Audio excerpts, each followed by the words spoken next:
During my daughter's wedding rehearsal, I accidentally overheard her fiancé and mother-in-law plotting to humiliate her in front of all the guests, take everything away from her, and break up with her.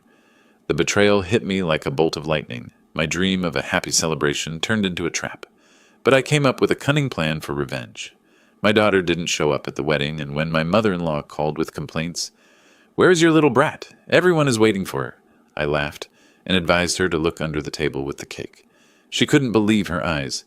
Justice struck harder than betrayal. Before we continue, please subscribe to the channel and write in the comments what time it is where you are now. The Sentinel Hotel's service corridor smelled like industrial cleaner and stale champagne. I ducked out during the rehearsal break, needed the bathroom, needed a minute away from watching Thaddeus play Prince Charming. My daughter deserved better than his performance. 35 years designing theater effects taught me to spot a bad actor. On my way back, voices stopped me. Male and female, coming from the alcove near the Rose Ballroom's side entrance. "Mom, you sure about this? I mean, she really—" "Oh, please," a woman's voice. Leona, Thaddeus's mother. "That little fool thinks you're her Prince Charming. You saw how she practically threw money at the venue upgrade?" My hand found the doorframe, held on. "The photos you made, they look real enough?" "Real enough for a room full of shocked guests. Trust me, sweetie. We do this right. You walk away with everything. The gifts alone will cover your crypto debts." Thaddeus laughed, actually laughed, and here I thought I'd have to actually marry her. My phone. Where was my phone? Pocket. Left pocket. My fingers fumbled with it, nearly dropped it. The screen glowed. I found the voice recorder app. Pressed record. The red dot pulsed. My hand shook so badly I had to brace my wrist against the wall. They kept talking. Every word carved itself into my brain. Fake evidence. Photos. Saturday at 3:30 p.m., right between vows and rings. Maximum shock value. Thaddeus asking about his Oscar-worthy performance. I stood there recording until they finished, until their footsteps faded back toward the ballroom. Then I stood there longer because my legs had forgotten how to work. The rehearsal was still going when I walked back in. Everyone gathered around the makeshift altar, the wedding planner checking her clipboard. Persephone stood next to Thaddeus, holding his hand. Her face glowed. 28 years old, my daughter. Smart, funny, trusting. Too trusting. "Okay, let's run through the vows one more time." The wedding planner clapped her hands. "Thaddeus, you're up." He turned to Persephone, took both her hands. "I promise to make you the happiest woman alive, to cherish every single day we have together." Persephone's eyes got wet. "Tad, you're going to make me cry before Saturday." The guy's delivery was so fake, even a community theater would have rejected him. And I'd worked in community theater, painted sets for their production of Our Town back in '93. The lead actor had more sincerity, reading the phone book. "Beautiful. Really beautiful." My voice came out hoarse. "Anyone else need coffee? I'm getting more."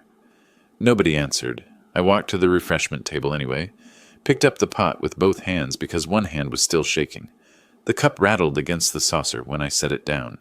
Coffee slopped over the rim. "Lemuel, isn't it?" Leona appeared beside me. She smiled. A shark sizing up a seal. I smiled back. Two could play the terrible actor game. "I'm so glad our children found each other," she said. "Yeah, glad. You look pale. Wedding jitters for the father of the bride?" "Something like that." She patted my arm and glided away. I watched her cross the room to Thaddeus, whisper something in his ear. He nodded. She whispered again. He nodded again. The balcony.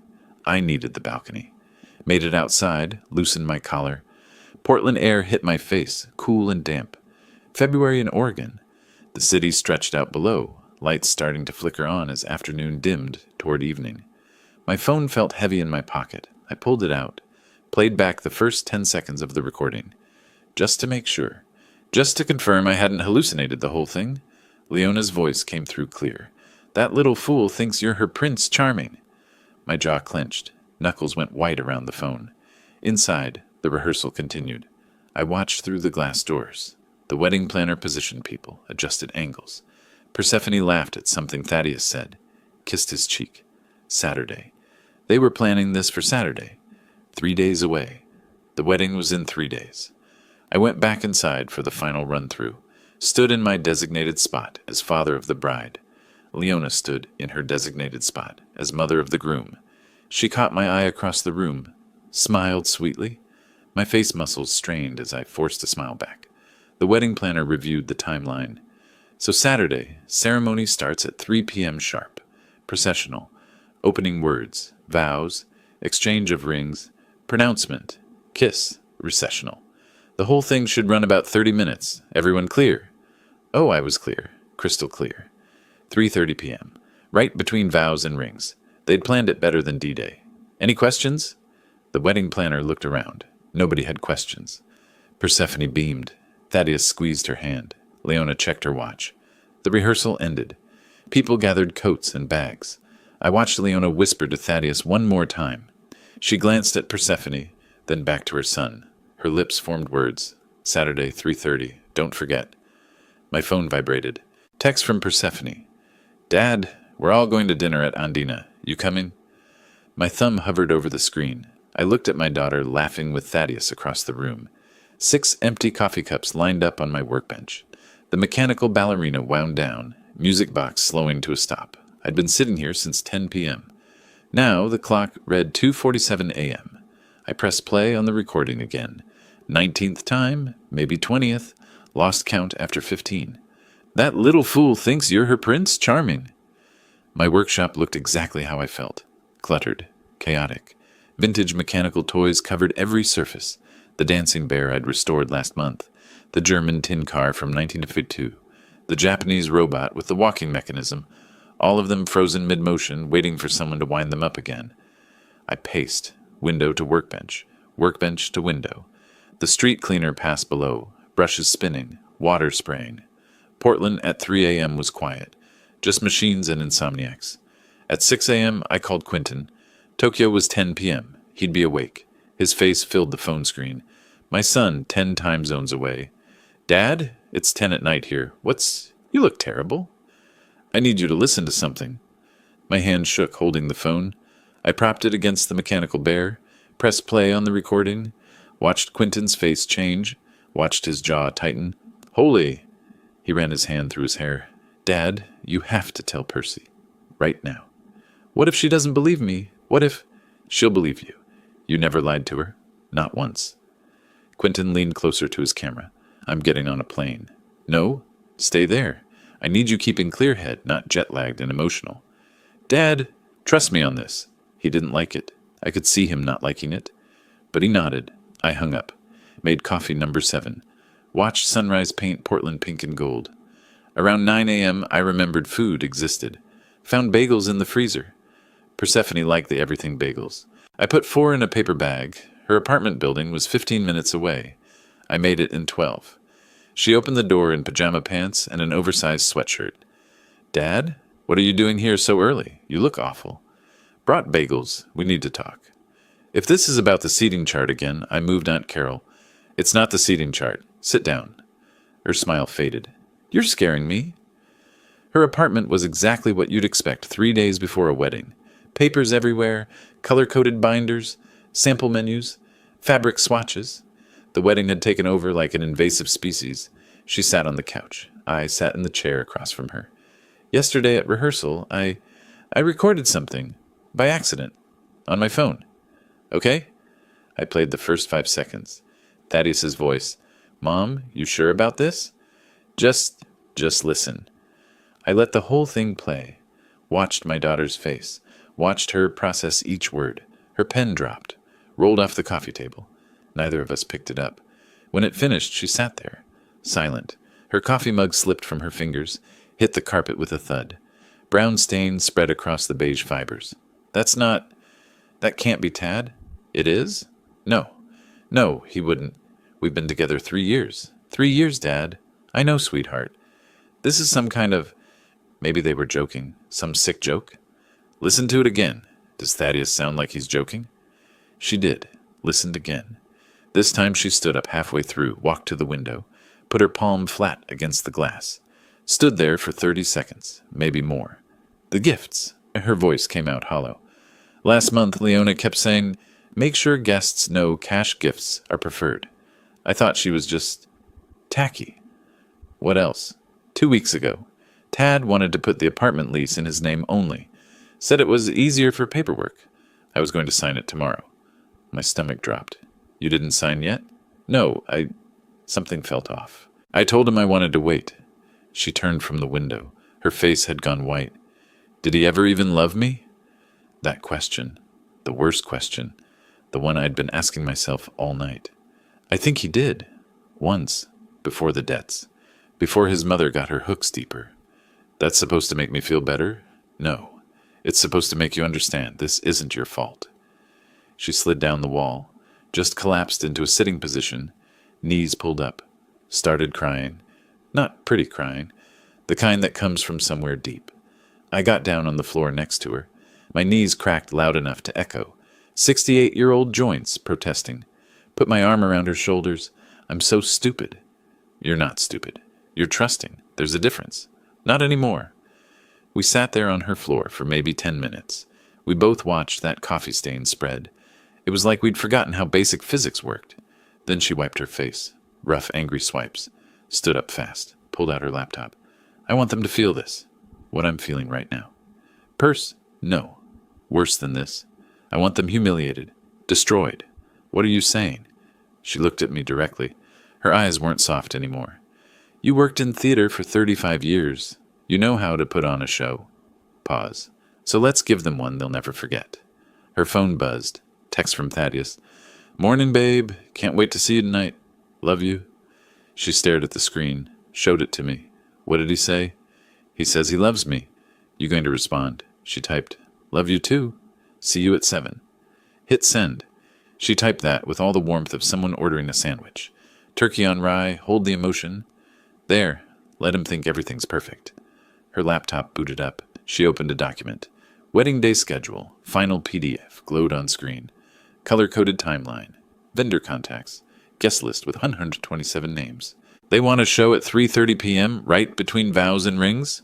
Her finger hovered over the delete key. Let's give them a different show. Click. The file disappeared. I pulled my chair closer to the screen. Okay, but we're going to need actors. Her phone buzzed again. Text from Leona. Persephone dear, confirmed the photographer for Saturday. Can't wait to capture every moment. Persephone showed me the screen. Persephone's laptop screen glowed blue in the late morning light. The deleted wedding file had left a gap. Now we needed to fill it with something better. Actors, I said. We'll need about 40. She looked at me. Where do we get 40 actors in 6 days? Portland Center Stage. I worked there 35 years. I pulled out my phone. Let me call Sylvia. Sylvia Douglas answered on the third ring. Lemuel Parker. I haven't heard from you since you retired. What, 5 years? 6. Listen, Syl, I need a favor. A big one. How big? Remember that production of The Sting we did in '98? Where we... She interrupted, excitement cutting through the phone. Oh, I like where this is going. Keep talking. I need actors, about 40 of them, and they need to be convincing as wedding guests. When? Saturday. Pause. This Saturday, as in 6 days from now. Yeah. Lem, this is either the craziest thing you've ever asked me or the best role of my life. I'm in. We spent the next hour laying it out. Persephone took notes, sketched diagrams. The plan crystallized. Stage a fake wedding with actors playing guests. Let Thaddeus and Leona execute their scheme there while being recorded. Gather evidence for legal action. The real wedding would happen nowhere. The fake wedding would happen everywhere that mattered. By Monday morning, we had appointments. First stop, Philemon Crawford's office downtown. My attorney for 20 years. His gray suit matched his gray hair, matched his gray filing cabinets. Let me understand. Philemon leaned back in his leather chair. You want to stage a fake wedding ceremony? To catch your daughter's fiancé? Committing fraud? More or less. Lem, I've been your attorney for 20 years. This is creative. Is it legal? He flipped through law books, tapped his pen against a legal pad. Define legal. You're not entrapping them. They planned this independently. You're just providing an alternative venue for their crime. So, document everything. Audio, video, witnesses. Make sure nothing you do could be construed as entrapment. And for the love of, don't let Persephone actually sign anything that day. She won't. There won't be a real ceremony. Then technically, you're staging a theatrical performance where the antagonists happen to commit actual crimes. He grinned. This is why I went to law school. Next, venue hunting. We needed someplace identical to the Sentinel Hotel's Rose Ballroom. Drove across town to the Vintage Plaza Hotel on SW Broadway. The manager met us in the lobby. So you're looking for a venue for this Saturday? Yes, it's a family event. Small wedding reception. We have the Crystal Ballroom available. It's nearly identical to the Sentinel's Rose Ballroom, actually. I tried not to look too eager. Is that right? Same designer, 1920s, same layout. People book the wrong one by accident sometimes. Perfect. I'll take it. That afternoon, Persephone planted the first seed. She texted Thaddeus, "Hey babe, my dad switched photographers. Found someone cheaper through a friend at his old theater." His response came fast. "Oh? I like the one we had." "I know, but Dad's paying and wanted to save money. You know how he is about his pension." "Yeah, I guess. As long as the photos turn out okay?" "They will. Everything's going to be perfect. Can't wait. Love you." She showed me the exchange. He took the bait. Good. Now they think they're controlling the narrative. Tuesday morning, I visited Portland Center Stage. The building smelled the same. Paint and dust and decades of stories. Sylvia met me in the prop room, pushing a vintage costume rack that barely fit through the doorway. It took 3 attempts and 2 scraped knuckles. Theater people never learned the concept of measure twice, move once, I said. She laughed. Says the man who once built a castle wall 6 inches too wide for the stage. We pulled out makeup kits, costume pieces, planning materials. She'd already called 20 actors, all available, all eager. "What about money?" she asked. "How much per actor?" 3 hours of work, professional rate, 105 each. I did the math, $4,200.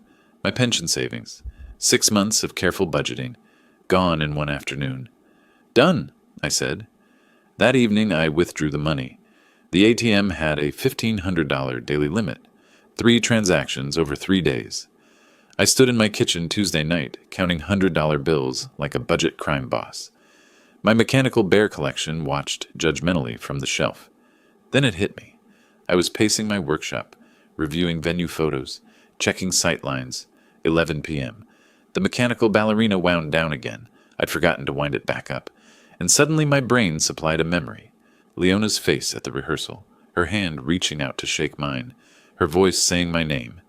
I stopped, knocked over the German tin car. It crashed. Springs scattered across the workbench.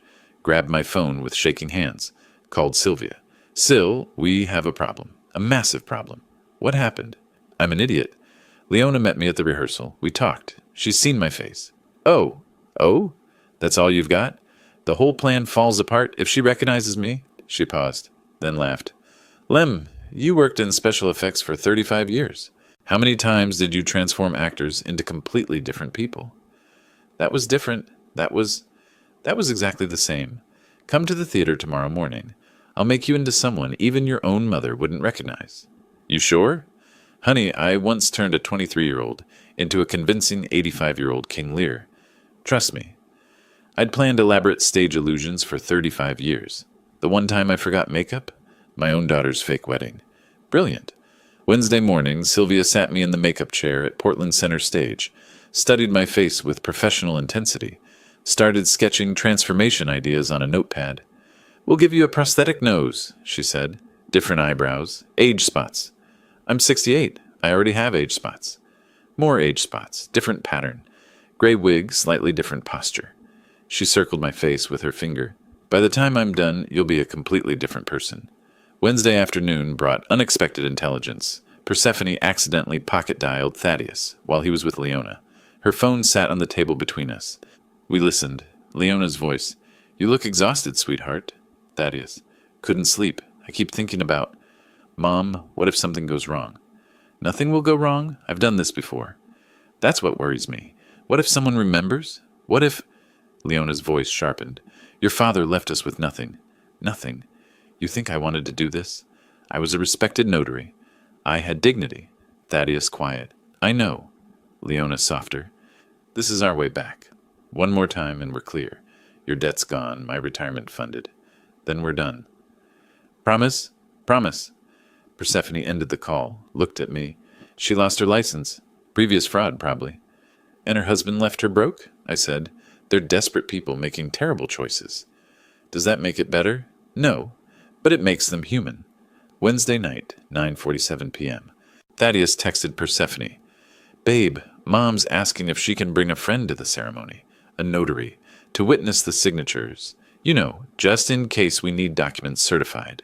Persephone read it aloud. They're bringing a notary to the wedding. For what?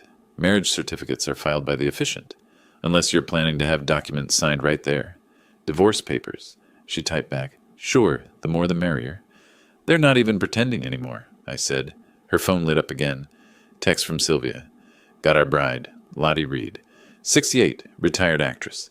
She's perfect. Wait till you see her. Attached photo showed a woman with similar build and coloring to Persephone. I showed her the screen. That's... wow. Thursday, we start rehearsals. Friday, we do a full run-through. Saturday, I trailed off. Persephone finished. Saturday, they get their show. Her phone buzzed again. Thaddeus. Can't wait to make you my wife. 3 more days. She stared at the message. Didn't respond. Just turned the phone face down on the table. Thursday morning, 9 a.m. Portland Center Stage's rehearsal hall, filled with 40 strangers who'd become family by Saturday. Lottie Reed stood center stage, tablet in hand, watching videos of Persephone. She pressed pause. Rewound. Pressed pause again.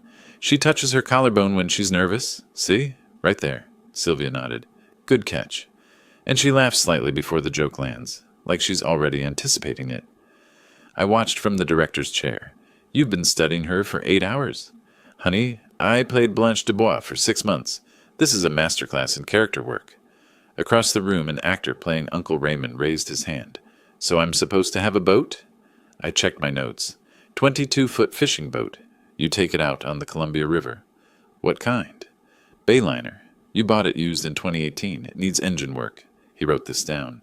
This is the most detailed background I've ever gotten for 3 hours of work. Watching 40 actors quiz each other on fictional family drama was like a very weird improv class. They sat in folding chairs with index cards, testing each other. What's Aunt Rose's cat's name?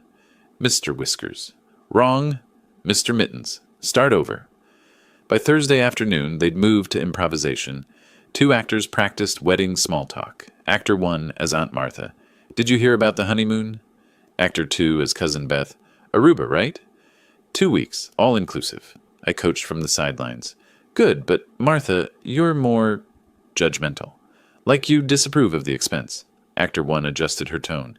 2 weeks in Aruba? Must be nice. In my day, we went to Cannon Beach and called it luxury. Better. That's Martha. Lottie approached during a break. You know these people well? Every family gathering for 32 years. Thursday midnight, I returned to Vintage Plaza Hotel with a ladder and equipment bag. The security guard found me on my 3rd camera installation. Sir, what are you doing? I nearly fell off the ladder. Jesus, you scared me. It's 12:30 in the morning. I'm with the wedding party. Saturday's ceremony. Setting up some surprise video elements. He shined his flashlight on my face. Video elements. I climbed down, showed him the rental contract.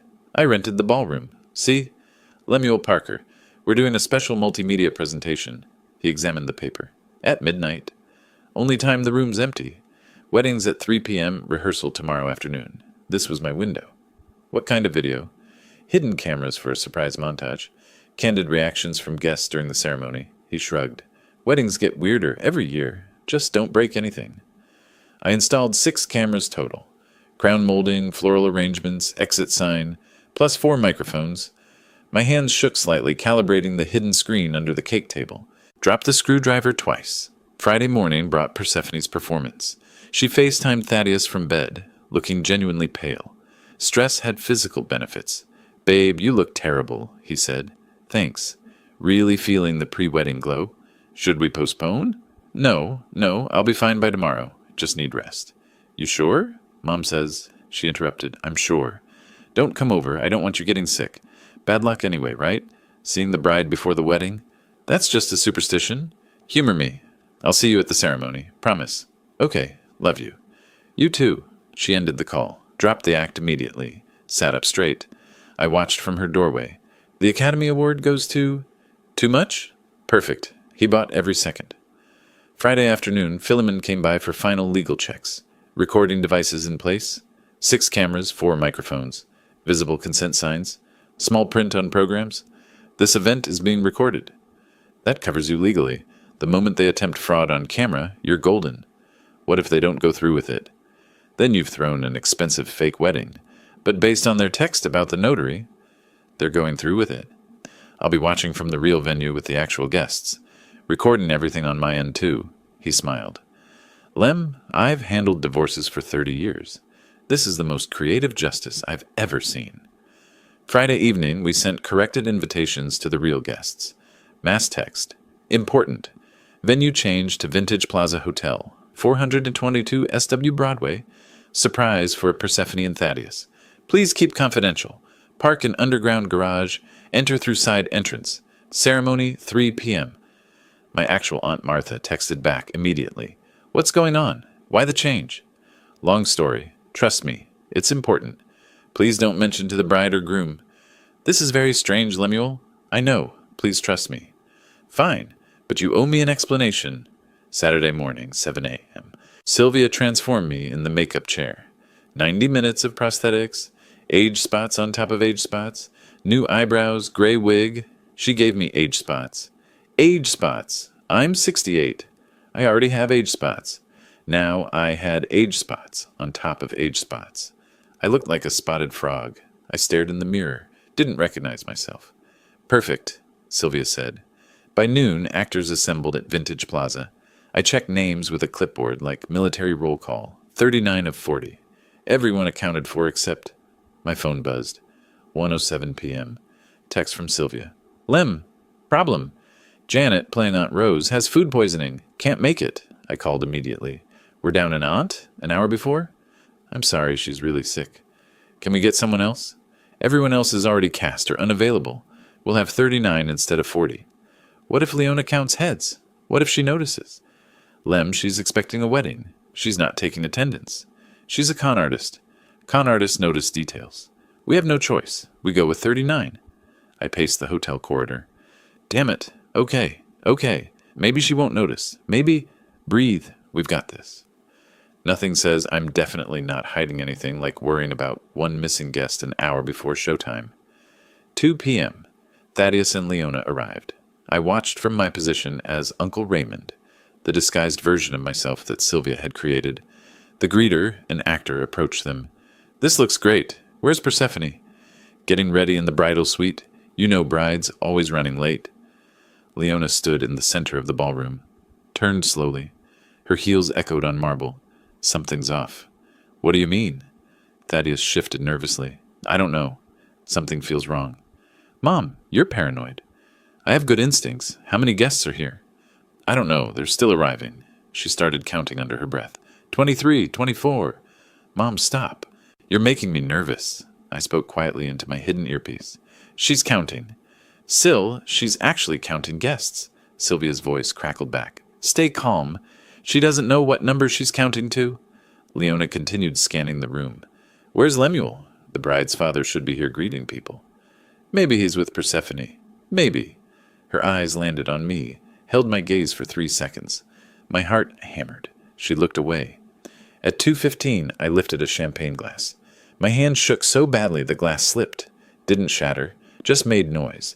Several people looked. Leona's head snapped around. I froze. An actor nearby laughed. Butterfingers today, Raymond? Others chuckled. Crisis averted. But I realized I was too nervous. Excused myself. Walked outside. 5 minutes of Portland air. Deep breaths. When I came back, Leona stood in the center again, rotating, taking in every detail. Thaddeus beside her. Mom, everything looks fine. Can you relax? She didn't answer, just kept scanning. Then stopped. There's no photographer. What?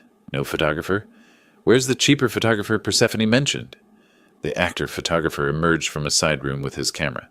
Sorry, just setting up the equipment. Leona watched him, nodded slowly. Good. But her eyes kept calculating. She pulled out her phone, checked something, frowned. The address? What about it? Thaddeus asked.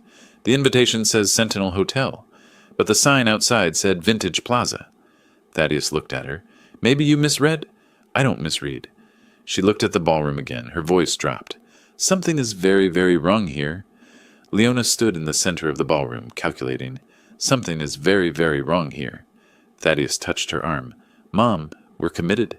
The ceremony starts in 15 minutes. She looked at him, looked at the room, looked at the photographer adjusting his equipment, made a decision.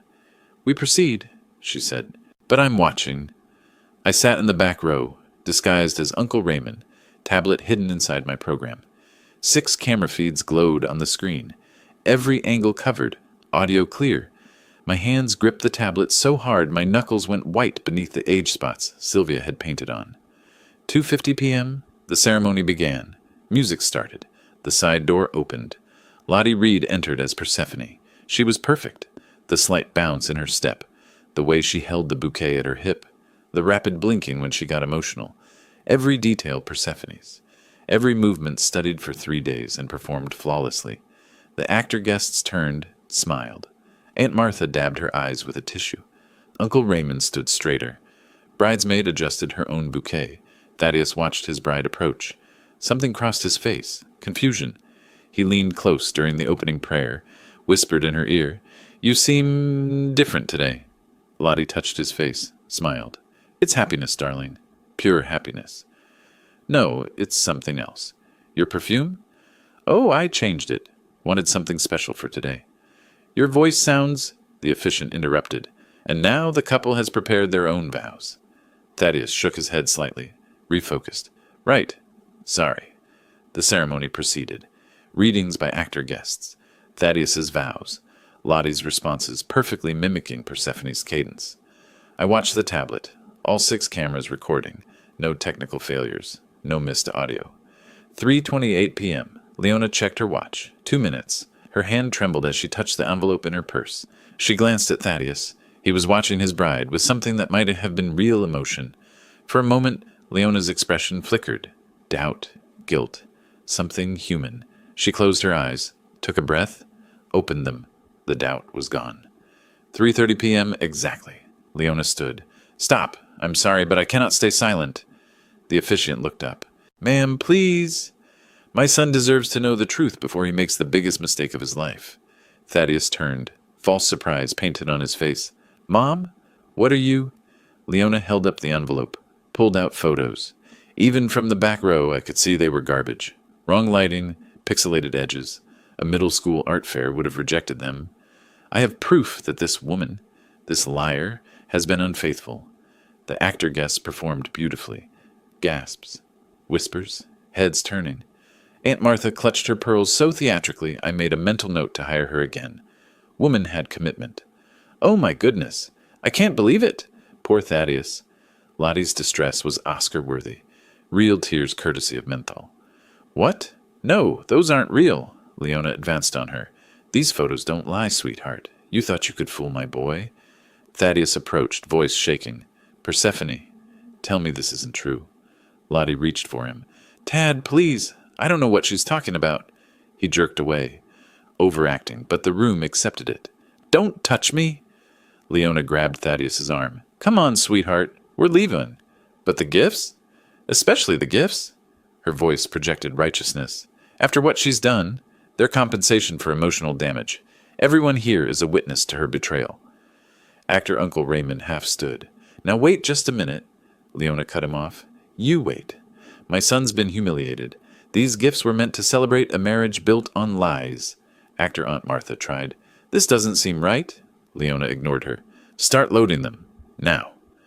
Thaddeus began stacking gift boxes on the wheeled cart an actor had helpfully provided. He lifted the 3rd box, nearly dropped it.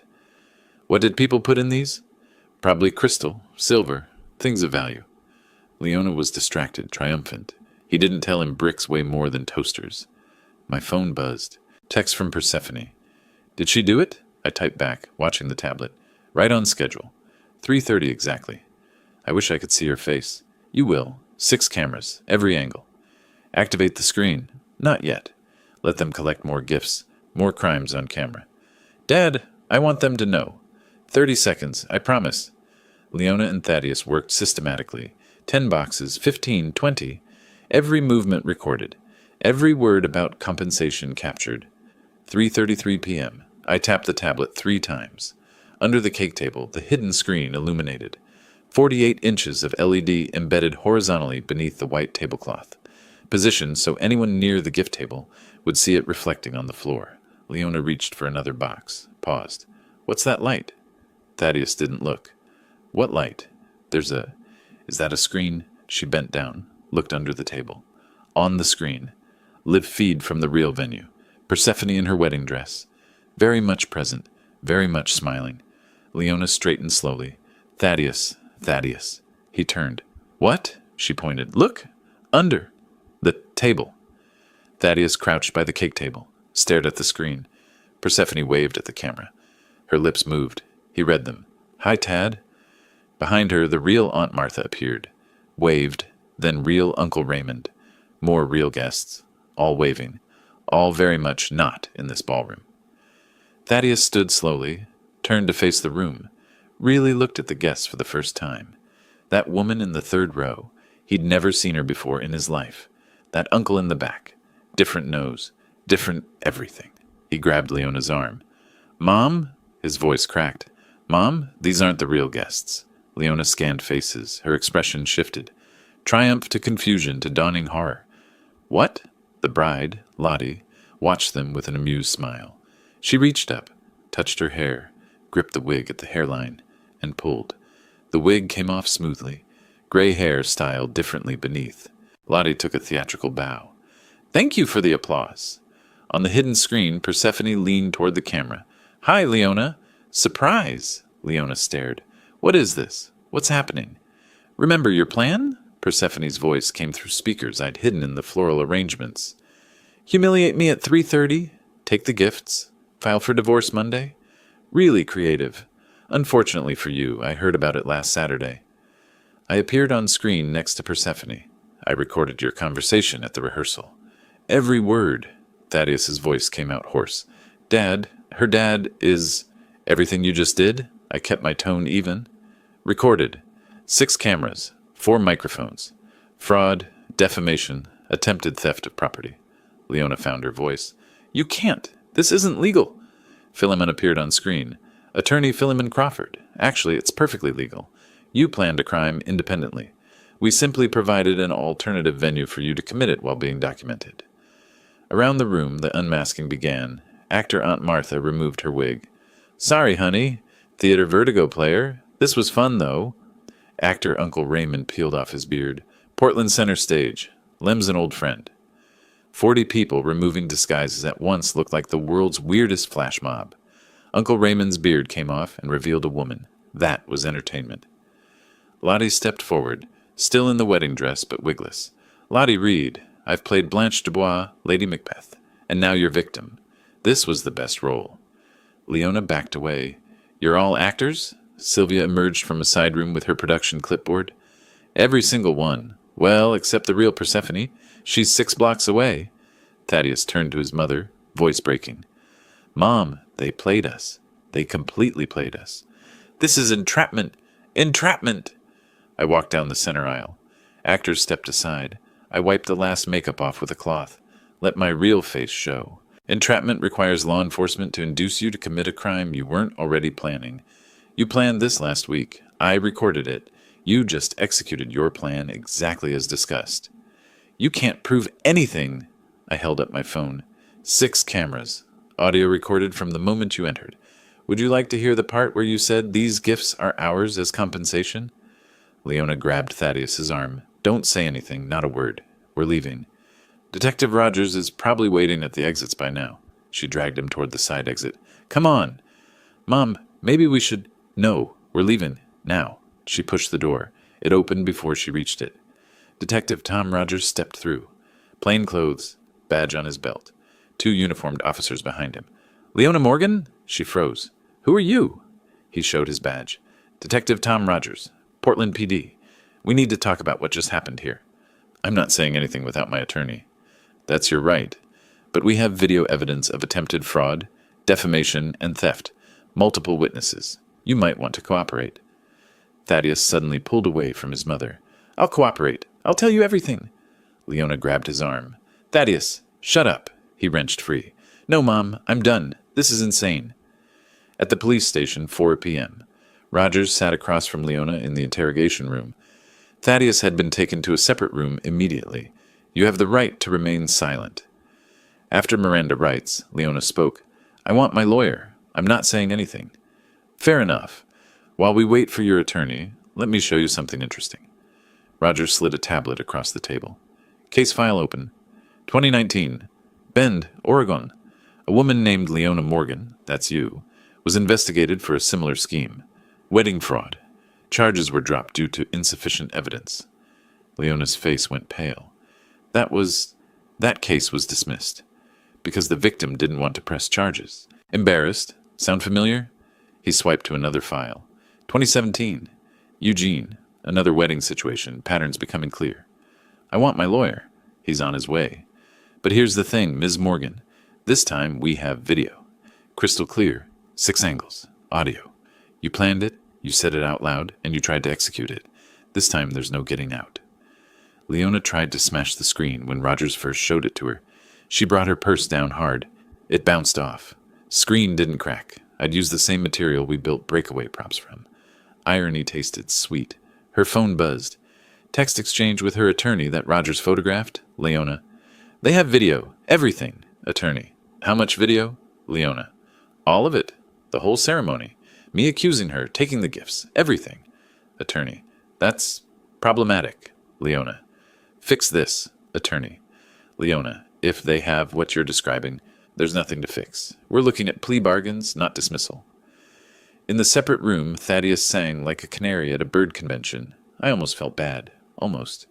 It was my mom's idea. All of it. Head in his hands. Words tumbling. The fake evidence. The plan to humiliate Persephone. Take the gifts. File for divorce. She said it would solve my debt problems. $87,000.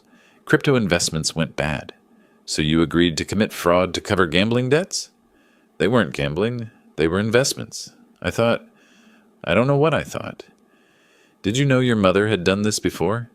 Thaddeus looked up. What? She has a history. At least 2 similar schemes we know about. Oh my God. She said this was one time. Get clear and stop. She promised. Sounds like she lied to you too.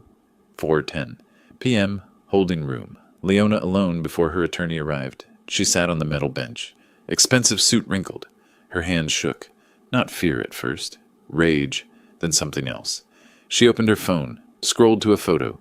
Younger her in a notary office. Professional headshot. Proud smile. Date. 2018. She stared at it. The person she was before everything fell apart.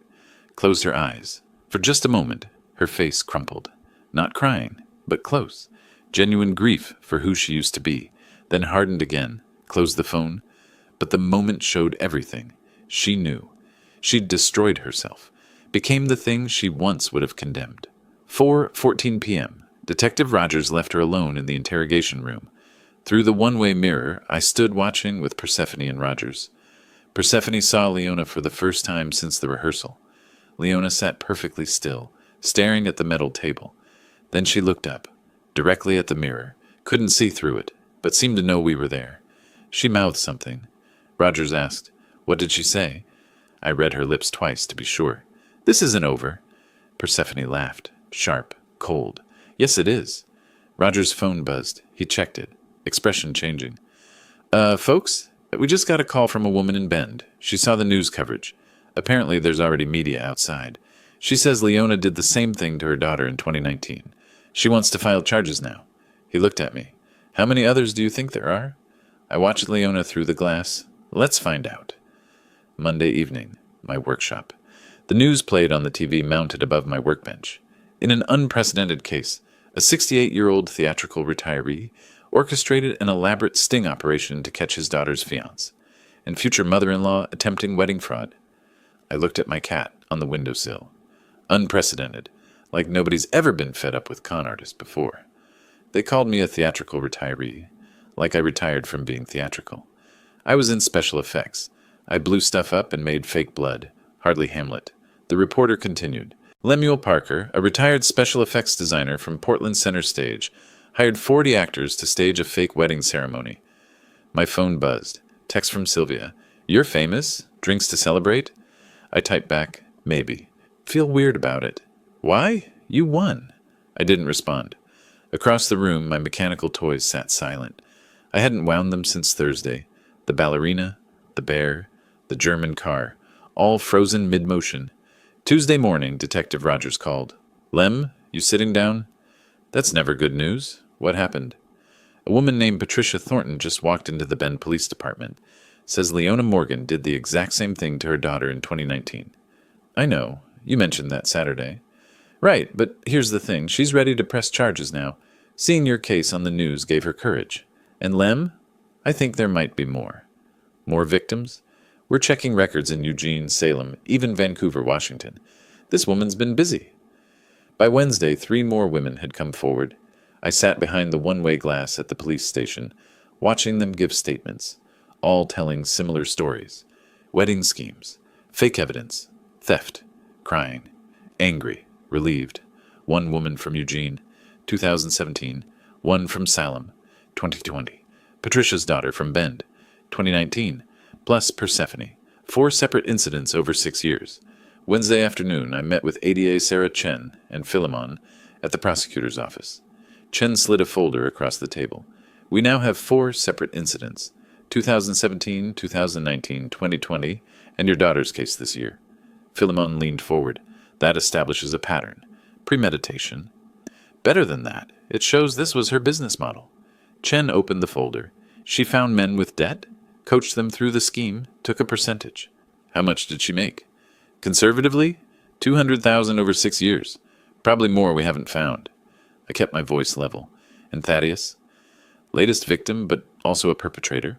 His cooperation is helping, but he's not innocent. Will Persephone get restitution? Every victim will, but Leona's broke. Judgment might not mean much practically. I drove home through afternoon traffic, stopped at a red light near a pawn shop. Saw a woman inside talking to the clerk, not Leona. Just a woman. But I thought about desperation, about what people become when they're drowning. Thursday morning, Thaddeus received an envelope at his mother's house where he'd been staying. Plain white, no return address, typed message inside. I learned about this later, but Detective Rogers told me Thaddeus's hands shook reading it. The letter said, I can make the evidence disappear. $50,000. Details to follow. Thaddeus showed his mother. Her voice rose with hope. Someone's offering to help. Make the evidence disappear. For $50,000. Mom, we don't have that. She gripped the letter. We get it. This is our way out. How? How do we? Your car. My jewelry. We borrow the rest. Thaddeus, this is a gift. He hesitated. What if it's a scam? She laughed, manic edge to it. A scam? Someone scamming scammers? That would be rich. They spent Thursday afternoon liquidating everything. I sat in my car outside the pawn shop without planning to. Just happened to be driving past. Watched through the window as Leona sold her jewelry.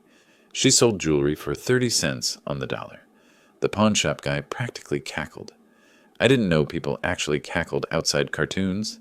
She was crying. The pieces clearly had sentimental value. A necklace, earrings, a bracelet. I thought about calling it off, warning her about the trap. Didn't. Drove to an empty parking lot, sat there 20 minutes, phone in my hand.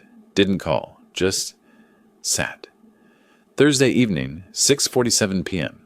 Thaddeus's finger hovered over the confirm button on his banking app. Leona watched over his shoulder, both holding their breath. He pressed it. $50,000. Gone. They fell for anonymous helper will make evidence disappear for cash. I've seen better plots in community theater murder mysteries. Friday morning, Detective Rogers called. Sounded triumphant. They did it. Transferred the full amount at 6:47 p.m. yesterday. The prosecutor's test? Yep. We now have them on attempted witness tampering. That's a separate felony. I didn't sound happy. Good. You don't sound thrilled. They're idiots. They fell for the most obvious trap. That's kind of the point. I know. Just, they're so desperate they can't even see straight. Lem, they were going to destroy your daughter's life. Remember that. I remember. I hung up. Poured bourbon. Didn't drink it. Just stared at the glass. Thursday night at 11:47 p.m. My phone rang. Unknown number. Mr. Parker? Patrick Holmes? From the wedding? I remembered. You played Cousin Marcus. What can I do for you? Well, there's a problem with my payment. Problem? You were paid $400 like everyone else. That's the thing. I thought it was 500. We had a deal. I pulled up the contract on my laptop. Patrick, I have the signed agreement right here. 400. You signed it. I must have misunderstood. Look, I'm a little short this month. If you can't cover the extra 500. If I can't? Long pause. I'd hate for the defense to find out the wedding was staged with paid actors. Might complicate your case. Ice in my voice. Are you threatening me? I'm just saying, $500 would help me keep quiet. Otherwise, I might need to talk to someone about what really happened. Give me a day. 24 hours, then I call Leona's lawyer. I dropped my coffee mug, didn't break, rolled under the table, pressed the phone hard against my ear. 2:17 a.m., couldn't sleep, called Philemon. We have a problem, a massive problem. He answered groggy. Lem? It's 2 in the morning. Patrick Holmes, one of the actors. He's blackmailing me. Says he'll tell the defense everything unless I pay him. Suddenly alert. How much? 500. But it's not about the money, if he testifies that we staged it with paid actors. The defense will argue entrapment, false evidence, prosecutorial misconduct. It could destroy the whole case. Pause. Or it could be exactly what we need. What? Let him go to the defense. Don't stop him. Are you insane? Trust me, this could work in our favor. How? How could this possibly? Let me make a call. Don't pay him. Let him make his move. I paced my workshop until dawn. All my mechanical toys sat silent around me.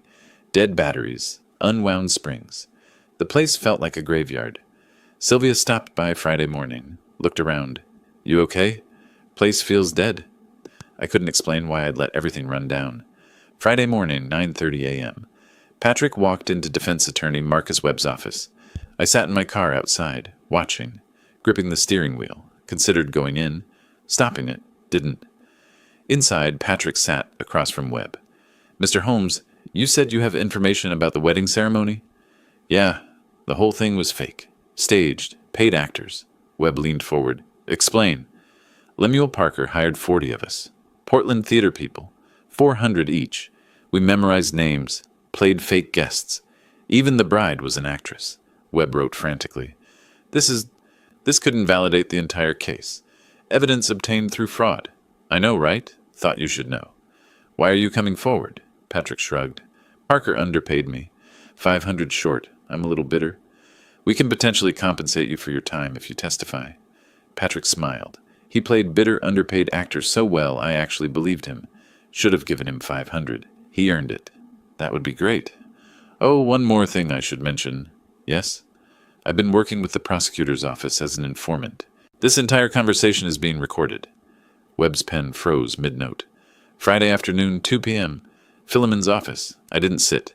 Paced between filing cabinets, bookshelf, window. Couldn't be still. Patrick was working for you. The whole time. Philemon sat calmly. For the prosecution, technically. But yes. You didn't tell me. No. Why the hell not? Because your reaction needed to be genuine. If you'd known Patrick was faking, your panic wouldn't have been authentic. Authentic? I didn't sleep for 2 days. I thought the whole case was collapsing. I know. I'm sorry. But it worked. I stopped pacing. Faced him. What else haven't you told me? Nothing else. That was the only element you didn't know about. How do I believe you? He met my eyes. You don't. You decide whether the outcome was worth the manipulation. That's a shitty answer. It's an honest one. He pulled out a legal pad, drew a diagram. Flowchart showing all layers of the plan. The core was mine. Fake wedding, actors, recording. But around it, more circles. Patrick's double agent role. The prosecutor's witness tampering test. Media strategy to flush out victims. He drew the plan like a conspiracy theory flowchart. I expected red string connecting photos. Very beautiful mind, except with more felonies. The core plan was yours. Fake wedding, actors, recording. That was brilliant. But courts don't always care about brilliant. They care about evidence that can't be challenged. So I added insurance.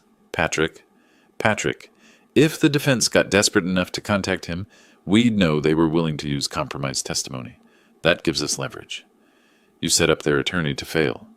I gave their attorney an opportunity to do the right thing. He chose poorly. That's semantics, he shrugged. Welcome to law. It's all semantics. The anonymous letter too? The 50,000? That was the prosecutor's office. Ada Chen's idea. Test whether they'd attempt witness tampering. Jesus, how many layers did you people add? Enough to ensure victory.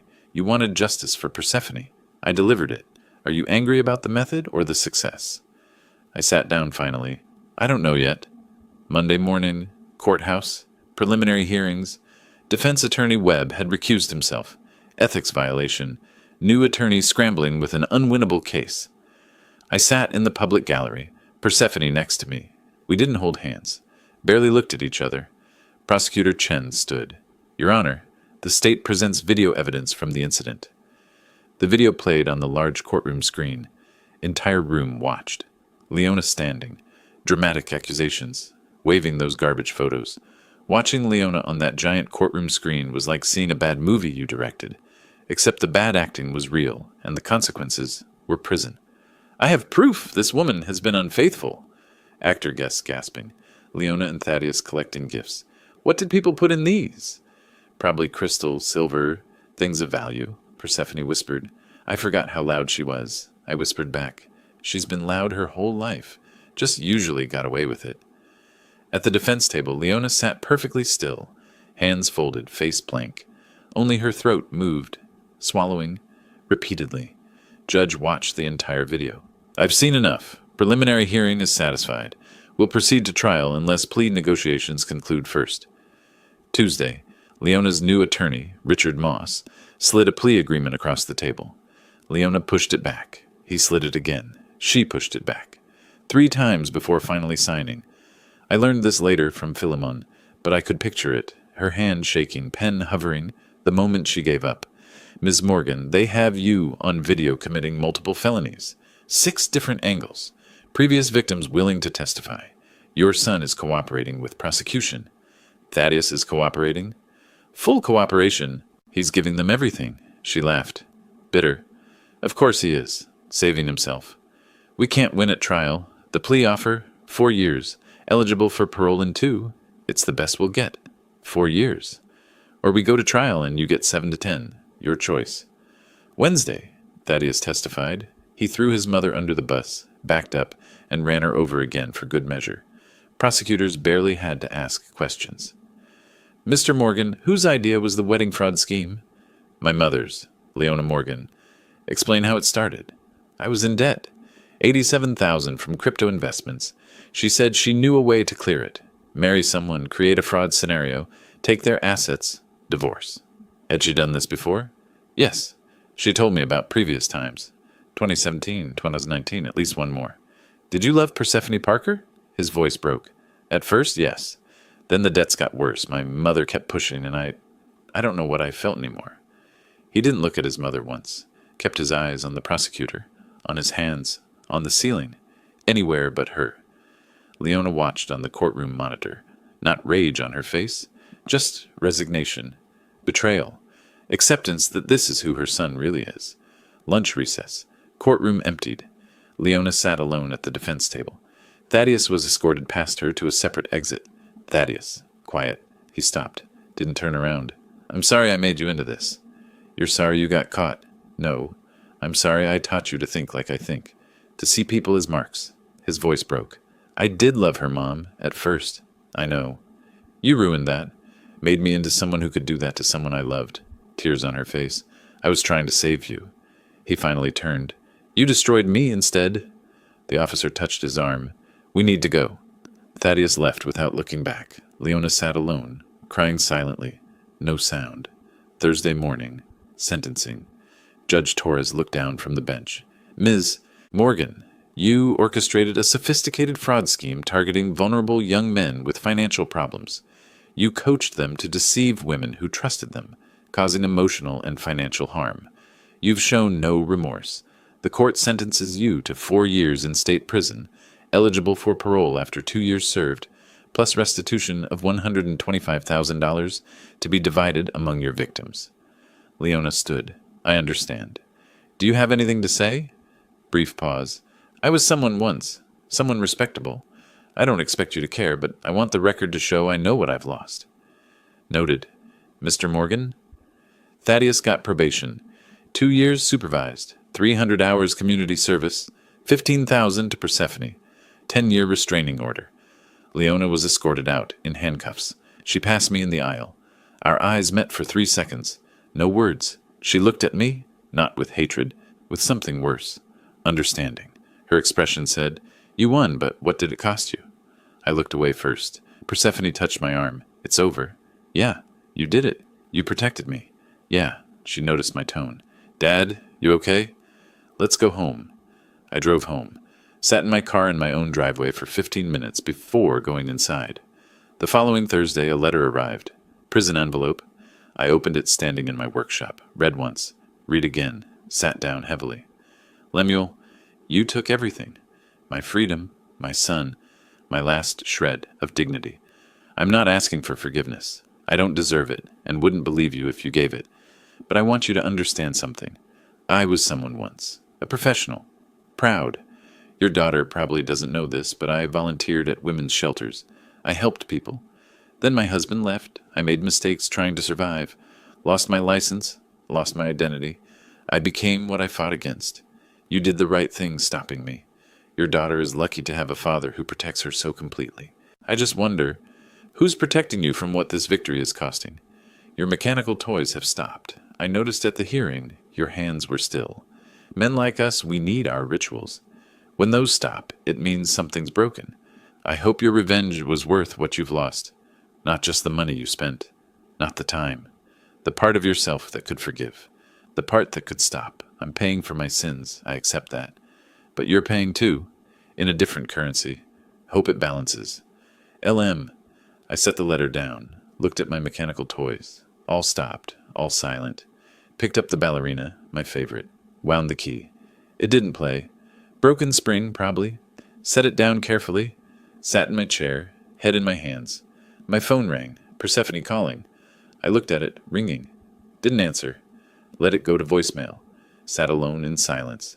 3 weeks after sentencing, I finally understood what Leona's letter meant. Not the words, the warning. I sat in my workshop holding it, read it for maybe the 40th time. Hope your revenge was worth what you've lost. I hadn't lost anything, had I? Drove to Persephone's apartment that afternoon. She didn't answer the door immediately. Made me wait. When she finally opened it, the chain was still on. "Dad, you should have called first." "Since when do I need to call before visiting my daughter?" She removed the chain. "Let me in."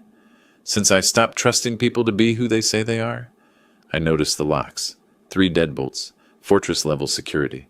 "Percy, those are—" "Can't be too careful." She walked to the kitchen. Didn't offer coffee. We sat at her table. Her phone buzzed. Dating app notification. She silenced it immediately. Not interested.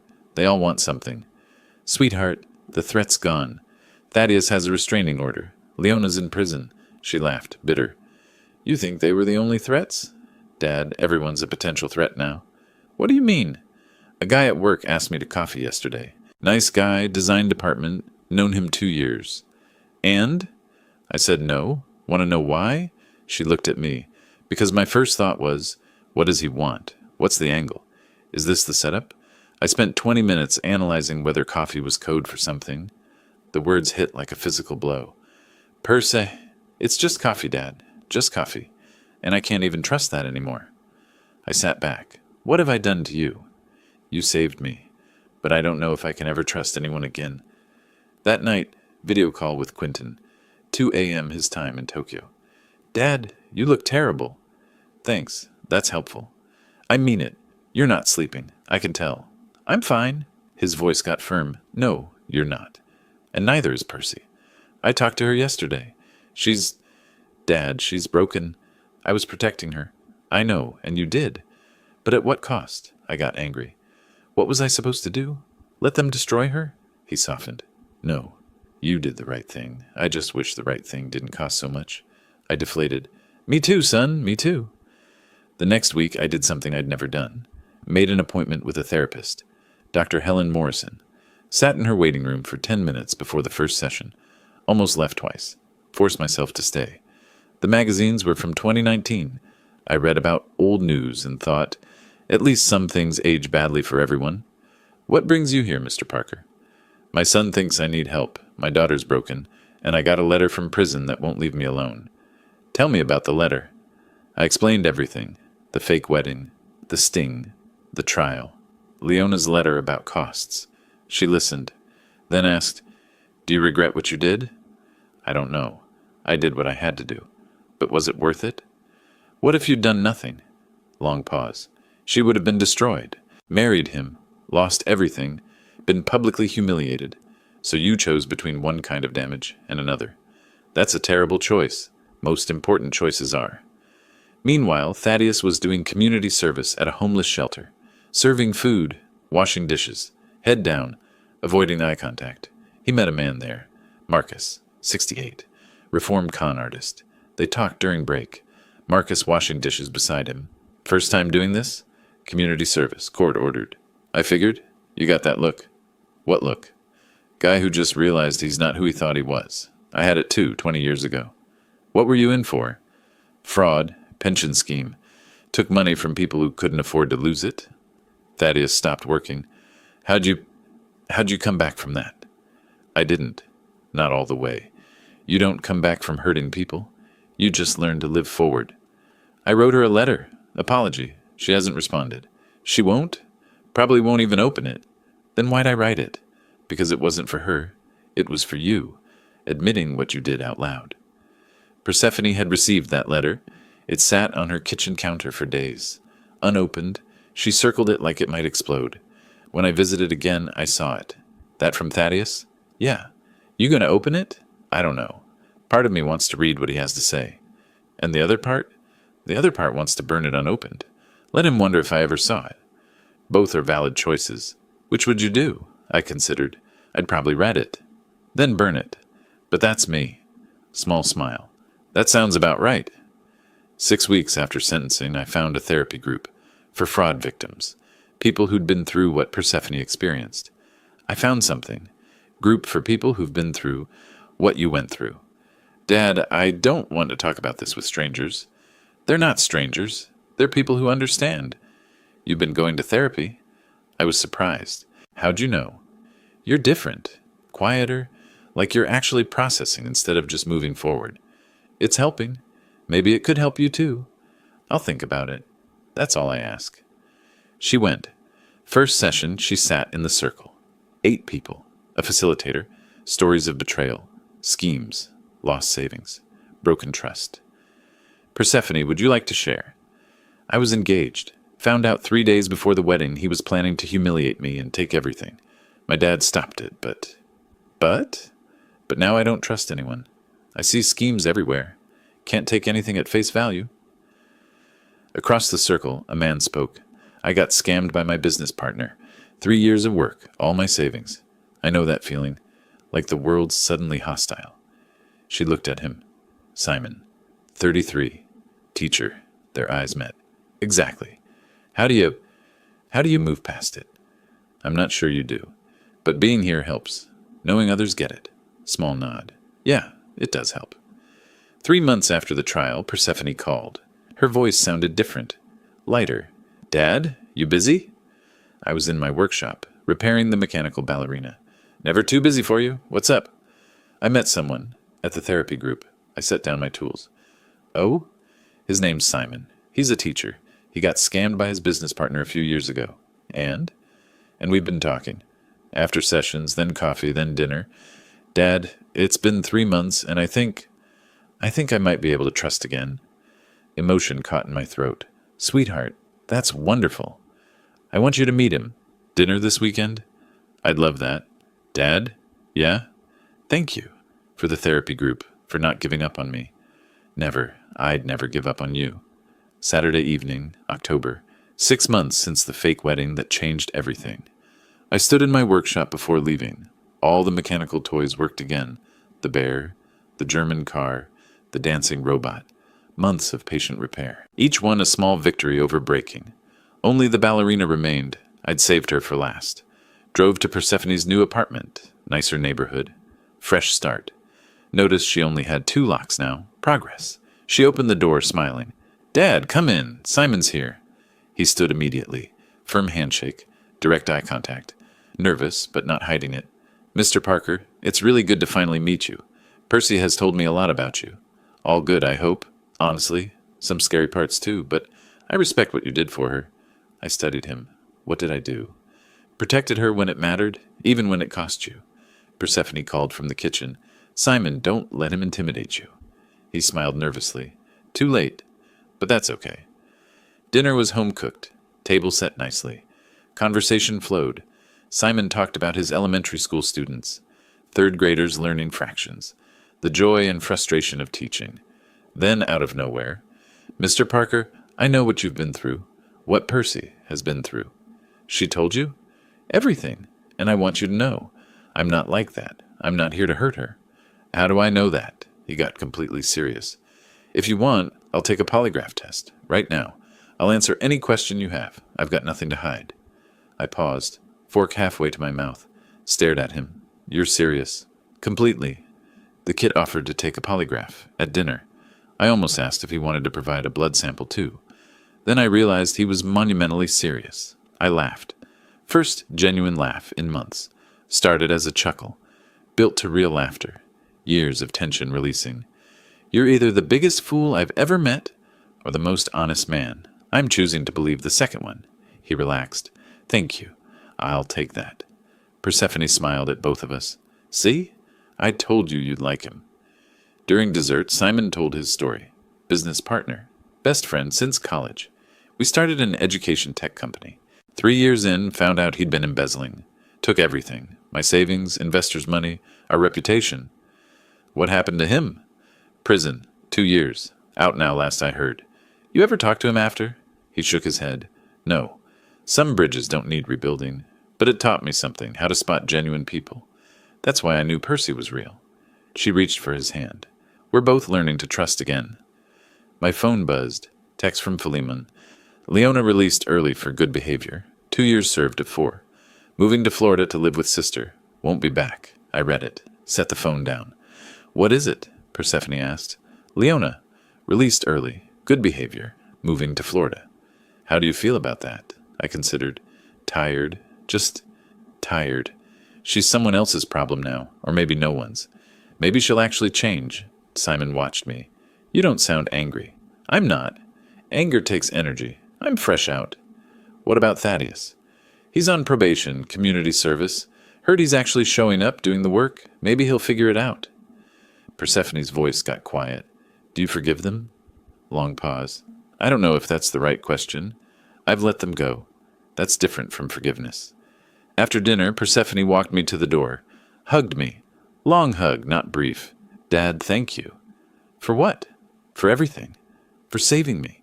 For the therapy group. For tonight. Not scaring Simon away. I almost destroyed you.